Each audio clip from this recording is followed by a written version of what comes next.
تقويم الأسنان ليه مظلوم؟ تقويم الأسنان مظلوم علشان حاجتين. أول حاجة، في دكتورز كتير بيشتغلوا في تقويم الأسنان، وده السبيشاليتي الوحيدة جوه المجال اللي بجد محدش ينفع يحط إيده فيها غير دكتور تقويم فاهم وفاهم قوي. لأن كومبليكيشنز أو مضاعفات التقويم هي اللا عودة. أنا النهاردة عامل سلك، الموضوع ابتسامة شكلها حلو ومركب اوتايز حاجات بقى بينك ومش عارف ايه وكده، ولكن دايما الاثر بتاع السلك ما بيظهرش على السنان من بره، بيظهر على الروتس، على الجذور اللي جوه العظم. ممكن الروتس دي تتاكل، ممكن الروتس دي تخرج توتالي بره العظم لو الدكتور اللي شغال مش فاهم هو بيعمل ايه.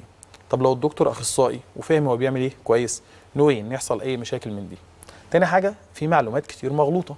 يبقى احنا قلنا اول حاجه عايزين دكتور يكون اخصائي. تاني حاجه بقى الاهالي دايما يقولوا احنا ابننا ما ينفعش يركب تقويم غير عند سن 18 سنه. انا عايز اقول لحضرتك ما ينفعش التقويم في الغالب يركب بعد سن 14 سنه. يعني افضل سن للتقويم هو ما قبل ال 14. الحالات بيكون علاجها سهل جدا جدا، والاهالي هم اللي بيصعبوها على نفسهم وبيصعبوها على الدكاتره.